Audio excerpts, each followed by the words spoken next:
Ok, on a peut-être une des plus grandes révélations du manga, ou peut-être que c'est faux, mais en tout cas, ce chapitre, il me donne une vibe bizarre, comme si, en fait, je pouvais avoir confiance en personne.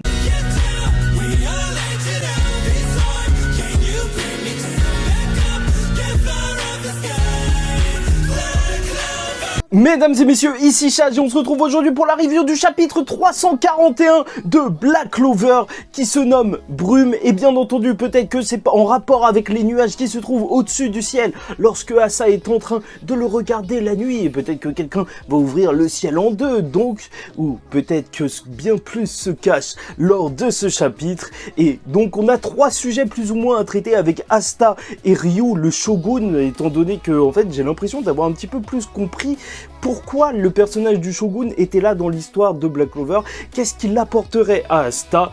Ensuite aussi, il faut qu'on parle bien évidemment de Yami qui nous a peut-être fait une Itachi. Et t'inquiète pas, on va en parler longuement de cette révélation sur Yami, parce que quand même, il y a des choses à dire. Mais on va commencer tout de suite par les Ryuzen et l'entraînement d'Asta qui a commencé.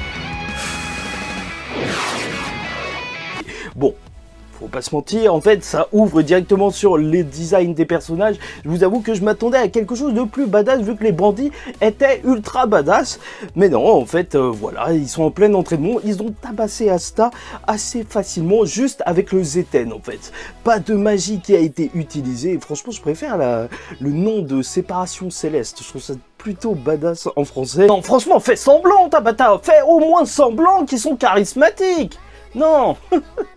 Ça se voit qu'on va plus les revoir. J'ai l'impression qu'en fait ce sera pas des personnages qui seront très importants au final, comme les gardiens du Heart Kingdom. Finalement, je pense que ça va terminer un petit peu comme là où Gaja c'était le seul qui était important, et là ce sera Ichika. Peut-être bien, voilà, t'as une fille qui est assez colorée, assez funky, Imari, donc inspirée des Gyaru japonais, et donc elle veut amener un petit peu de style dans le pays et un petit peu d'énergie. À côté de ça, t'as aussi un moine qui est assez pervers en fait sur les bords, et bien sûr un ninja avec un masque de Oni qui est franchement badass. Ouais, c'est vrai, mais il a l'air beaucoup plus calme, et ils vont tous mettre Asta au sol. Et c'est normal vu que ce sont des experts du combat en fait, même sans magie, et que Asta en fait est un très bon combattant, mais surtout qu'il est anti-magie. Oui, c'est exactement ça en fait, même si c'est pas lui qui a décidé, c'est juste qu'il avait pas de magie de base. Après, il n'était pas en mode black durant ses entraînements, et son but, bien sûr, c'est encore d'essayer de s'entraîner à ne pas avoir d'ouverture et d'en déceler chez les autres. Et bien sûr, il se fait soigner à chaque fois pour pouvoir continuer son entraînement de manière intensive. Et là en fait c'est assez drôle parce que c'est des personnages qui sont quand même assez contents de se retrouver face à un étranger, alors que normalement t'avais pas trop eu ça, et carrément les villageois ils auraient pu avoir peur d'Asta. On comprendra que même s'ils sont très occupés, ça leur fait énormément plaisir d'aller aider Ryu justement si il leur confie une mission, donc le Shogun, et je trouve ça très intéressant. Mais on y reviendra plus tard quand on va parler du Shogun en détail. Et c'est vrai que j'attends et j'espère qu'au minimum on pourra voir leur sorcellerie, voir de quoi ils sont capables, voir justement d'autres types de magie en fait, vu que justement même si c'est les mêmes types de magie, bah ça a des formes différentes, comme avec les poissons comme ça là, et je les trouve très beaux, donc au moins visuellement que ça puisse apporter quelque chose. Et pour ça a été un entraînement assez intéressant, étant donné que ça lui a permis de voir plusieurs types différents d'utilisation du Zeten. Et j'ai l'impression, en fait, ça me fait penser au naine de renforcement dans Hunter x Hunter, en fait, vu que, en vrai, c'est un petit peu ça. C'est juste, en fait, une utilisation différente de cette même capacité, avec certains qui vont utiliser tout leur potentiel d'un coup, dans 2 coups, dans 5 coups différents, avec leurs pieds, avec leurs jambes, et donc il devra trouver son propre style. Je sais pas ce que vous en pensez, mais ouais, je vois bien Asta en fait tout concentrer juste en un coup de poing et faire le One Punch Man. Ce serait juste incroyable. Déjà, rien que de voir Asta justement se battre avec des poings comme ça va juste être fou.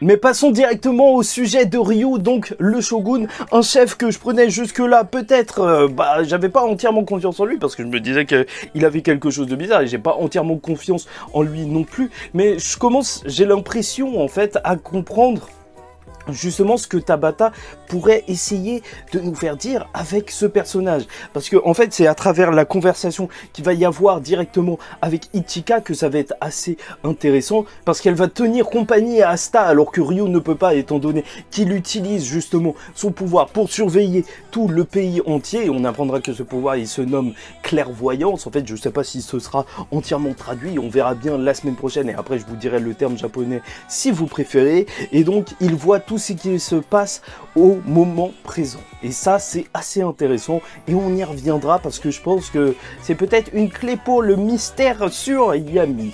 Mais donc, il l'utilise pour observer le pays en entier et gouverner la nation. Et voilà, Ichika, en fait, elle était pleine d'entrain et quand elle va parler de Ryu, ça m'a vraiment fait comprendre en fait à quel point le personnage il était peut-être important pour le développement d'Asta. Parce qu'elle va dire que voilà, juste avec sa clairvoyance, sa sagesse, sa popularité, il a réussi à unifier le pays. Et ça, c'est quelque chose de plutôt gros et assez intéressant. Et à partir de ce moment-là, alors que moi je me disais que ce serait cool qu'il ait des pouvoirs et qu'il se batte en réalité, bah au final, plus trop, parce que en fait le personnage, là, tel qu'on nous le décrit, c'est quelque chose qui peut faire énormément avancer le personnage d'Asta. Parce que Asta, en vrai, pour lui, malgré tout, la seule façon pour lui de devenir justement empereur mage, en fait, c'était toujours comme ça qu'il l'avait considéré, c'était d'être puissant. Et peut-être, en fait, que c'était pas forcément la seule solution, voire la bonne solution, étant donné que même Lucius, au final, bah en fait, il dit qu'il est l'ultime empereur mage, et ok, il a énormément de puissance, mais il a choisi une toute autre voie, et bah c'est l'antagoniste, hein. En vrai, il veut laver le cerveau de tout le monde, donc au final, est-ce que c'est franchement, en fait, un gage de qualité, toute cette puissance? Je me demande bien, et justement, Asta, je pense qu'il pourrait vraiment, justement, se rendre compte que il n'a pas besoin forcément d'être un combattant. Parce que Ryu a réussi à gouverner et unifier un pays sans même, justement, en théorie, pouvoir se battre. Et ça, en fait, c'est un message assez fort.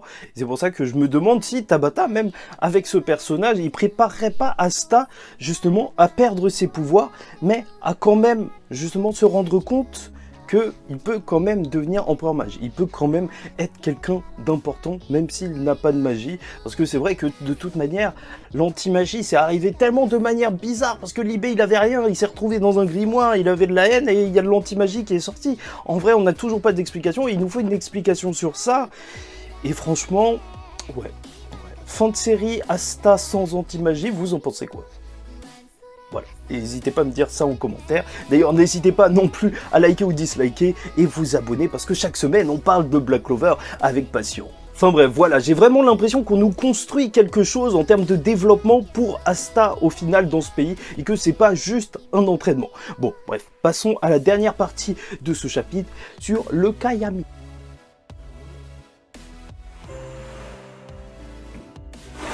Parce que Yamisuke Hiro, bah il est parti, il nous fait une Itachi ou pas? C'est la grande question, étant donné que Ichika, justement, elle va raconter qu'elle a été sauvée par Ryu, ok, et à partir de là, Asta va commencer à parler justement de Yami, mais ils vont parler à fond, tu connais, c'est pour ça qu'on aime beaucoup Asta, parce qu'il est enthousiaste, il est vraiment à fond, il fait « Waouh, vous êtes vraiment les potes de Yami, hein, vous êtes des gens bien, vous savez, il est incroyable à la maison, il nous fait des pancakes !» Non, en vrai, c'est pas trop le délire, mais Ichika ne va pas du tout aimer ça, en fait. Elle veut pas avoir de nouvelles de son frère, et elle le déteste hautement, et on apprendra, et elle le dira, et que ce soit vrai ou non, c'est quand même un gros twist, que Yami aurait annihilé leur clan. Et franchement, Tabata, il a été fort, il a réussi à nous avoir, parce que voilà, on est arrivé dans ce pays, en fait, et on ne le connaissait pas, et on voyait la sœur de Yami, et bien entendu, la plupart des gens, et je pense presque tout le monde, s'est dit justement que Ichika, si elle est vénère contre Yami, alors c'est juste parce qu'il a quitté le pays et qu'il veut pas revenir ou quelque chose comme ça. Mais qui aurait pu s'attendre au fait que, en fait non, ça cachait bien plus et c'est pour ça qu'elle était très très vénère. On en rigolait, mais en soi, ça avait vraiment une logique. Et c'est là où c'est fort. J'aime bien ce genre de petit twist, tu vois, où tu penses avoir compris, mais t'as pas compris, et tant mieux, tu vois. On lit aussi pour être un peu surpris. Bon, bien sûr, ça fait très relation Itachi, donc qui aurait détruit le clan, le grand frère et le petit frère Sasuke, ici Ichika, qui est vénère vénère et qui voudrait le tuer. Oui, bien évidemment, après, ça c'est quelque chose que tu retrouves dans plusieurs mangas, et même, en fait, lors du précédent manga de Tabata, il y avait déjà eu une histoire avec un grand frère qui avait décimé tout un clan, mais ce qu'il faut dire c'est que c'est très très mystérieux, et c'est pour ça que la fin du chapitre va s'ouvrir sur ce flashback où il va demander à sa sœur de rester près de lui, et en fait tu vois bien que avant ça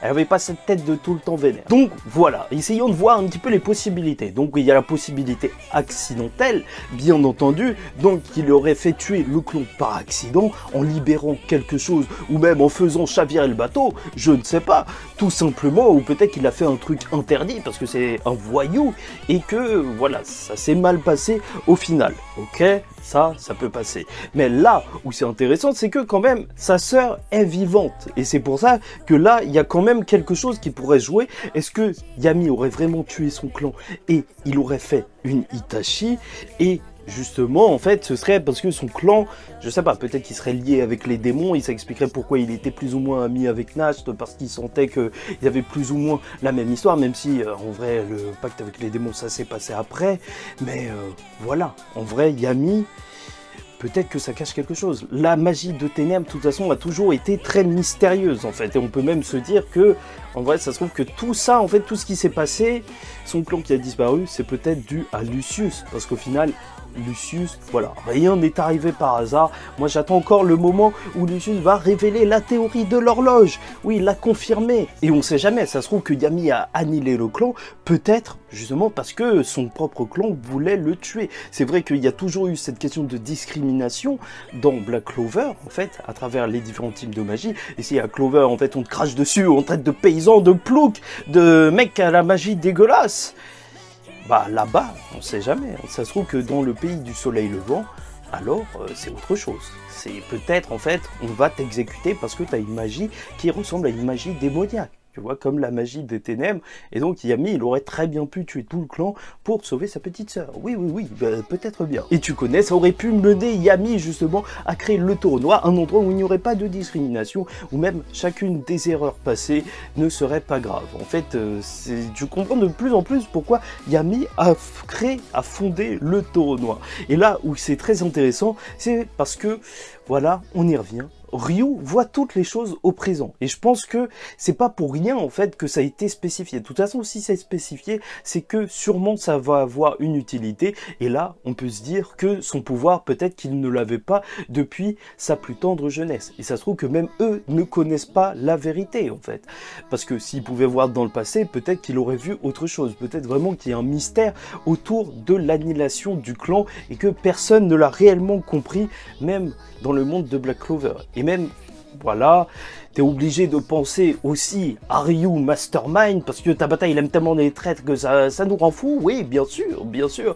Après, je sais pas, mais franchement, sait-on jamais avec Tabata, c'est ça, voilà, je suis jamais en confiance. Mais terminons sur ça, mon ressenti global, parce que je vais pas vous mentir, il y a une vibe assez particulière lors de la lecture de ce chapitre, et lors même de ces précédents chapitres. Peut-être que c'est parce que, en fait, on est face et proche, justement, du grand vilain qui va justement battre tout le monde. Au final, avec Lucius, il doit se passer des dingueries à Clover, et là, en fait, c'est vraiment trop particulier, la vibe qu'on a dans cet entraînement, dans cet autre pays, et ça fait que je me demande vraiment si Tabata, il nous prépare pas quelque chose d'énorme, en fait.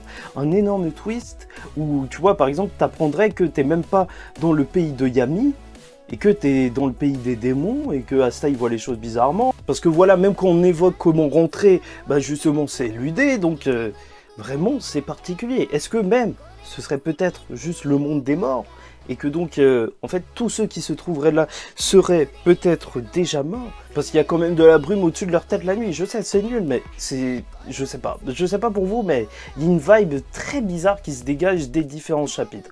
Franchement, j'ai l'impression qu'on nous prépare quelque chose, et étant donné que Tabata est un grand fan de gros twists, de grosses révélations, alors là, peut-être qu'il en a prévu une grosse pour ce dernier arc, et ça se trouve que Asta, justement, il a vraiment été tué, et on essaye de nous faire croire que non, il est vivant. Enfin bref, c'est fou. Quoi qu'il en soit, bon chapitre de Black Clover entre évolution physique avec un entraînement d'Asta et peut-être psychologique sur son avenir d'empereur mage grâce au rapport avec Ryu. Là, en plus, prochain chapitre, nous en saurons plus sur Yami et on attend que ça.